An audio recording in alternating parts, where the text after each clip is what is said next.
네, 오늘 저희는 여러분이 보내주신 자료들 속으로 한번 깊이 들어가 보겠습니다.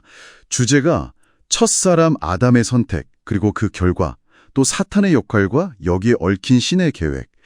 이거 굉장히 흥미로운데요. 창세기부터 요한계시록까지 다양한 성경 구절이랑 해설이 담겨 있네요. 네, 맞습니다. 이 자료들을 보면서 인간의 어떤 실패에서 시작해서 메시아에 대한 약속, 그리고 구속으로 이어지는 이 거대한 이야기를 좀 따라가 보려고 합니다. 자, 그럼 어디서부터 시작해 볼까요? 네, 일단 이 자료들은요, 아담이 선악과를 먹은 행동이 있잖아요. 이걸 단순히 그냥 명령을 어겼다, 이걸 넘어서 하나님보다 하와를 더 중요하게 여긴 선택으로 해석을 하더라고요. 그 결과로 이제 죄의 종이 되고, 땅에 대한 통치권도 잃어버리고, 심지어 땅 자체가 저주를 받게 됐다, 이렇게 설명하죠. 땅이 저주를 받았다. 네. 그래서 가시덤불이나 엉겅퀴, 아니 우리 안에 있는 육체의 소욕 같은 거 있잖아요. 이렇게 다 그 증거라고 제시를 합니다. 그렇군요. 그러니까 아담 스스로는 이 죄의 문제를 해결할 힘이 없어진 거네요. 그래서 이제 하나님께서 메시아를 약속하셨다. 이런 흐름인 거죠. 이 메시아가 와서 죄와 저주를 다 해결하고 잃어버렸던 땅도 되찾아주고 사탄도 물리칠 거다. 이런 약속이요? 네, 맞아요. 근데 여기서 보니까 사탄의 역할이 상당히 중요하게 다뤄지는 것 같아요. 그렇죠? 네, 굉장히 중요하게 다루죠. 이 자료들에 따르면 사탄은 이 메시아가 오는 길을 계속해서 방해하려고 한다는 거예요. 예를 들면 노아 시대 때 사람들이 타락했던 거나 아니면 이스라엘 민족을 이집트에서 노예 생활하게 만들고 또 우상 숭배로 이끌고 했던 사건들 있잖아요. 네네. 그런 사건들. 네. 그런 것들을 다 예시로 들고 있어요. 사탄은 계속해서 신의 계명이라는 게 이게 피조물은 도저히 지킬 수 없는 거다. 이렇게 주장하면서 인간을 미혹한다는 거죠. 너희는 어차피 못 지켜 이런 식으로요? 네, 그렇죠. 끊임없이 그렇게 한다는 거예요. 그런데 이 부분을 읽으면서 제가 좀 흥미로웠던 점은요. 이 사탄의 활동조차도 신의 허락 없이는 불가능하다. 이렇게 강조한다는 점이에요. 욥의 고난 이야기 아시죠? 그것처럼 아니면 열왕기상에 나오는 아합 왕 속이는 영 이야기도 그렇고 이런 악한 행위조차도 어떤 신의 더 큰 그림 안에서는 허용된다. 약간 이런 해석인데 이게 어떻게 설명될 수 있을까요? 네. 그게 정말 중요한 지적입니다.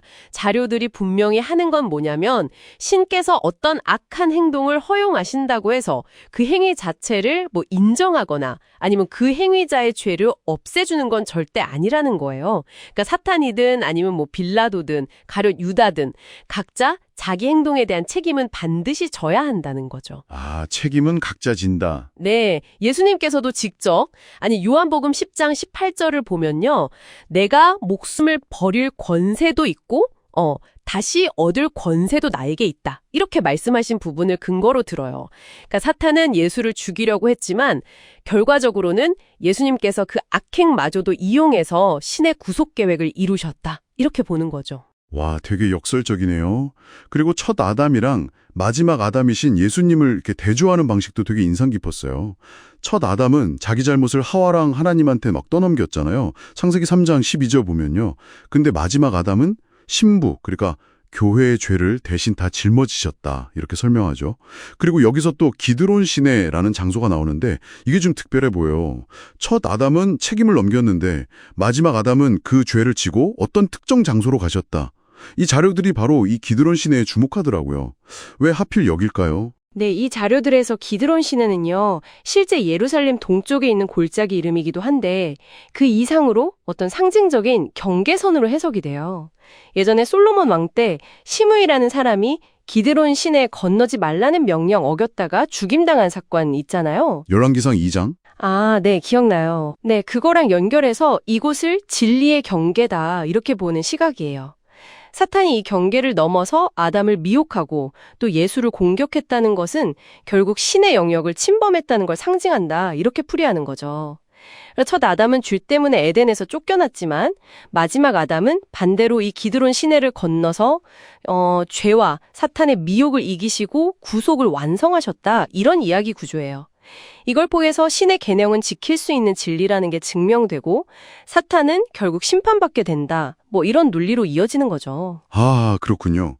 오늘 살펴본 자료들이 결국 아담의 실패로 시작된 인류의 어떤 고난 속에서도 하나님의 그 큰 계획, 주권적인 계획이랑 메시아를 통한 구원의 약속이 어떻게 펼쳐지는지, 그리고 그 안에서 사탄은 어떤 여건을 하고 또 그 한계는 뭔지 이걸 잘 보여주는 것 같아요. 네, 맞습니다. 핵심은 결국 그거죠. 설령 하나님의 허락 아래서 어떤 일이 벌어진다 해도 악을 행한 존재는 그 책임에서 벗어날 수 없다. 그리고 궁극적으로는 그 십자가 사건을 통해서 하나님의 사랑과 공의가 드러난다. 이겁니다. 네. 자, 오늘 이야기 슬슬 마무리해볼까 하는데요. 여러분께 이런 질문을 한번 던져보고 싶어요. 이 자료들에서 나온 것처럼 신이 어떤 악한 행동을 허용하면서도 그 행위자에게는 책임을 묻는다. 이 개념이요.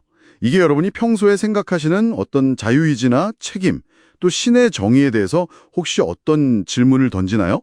한번 좀 깊이 생각해 보시는 것도 좋지 않을까 싶습니다.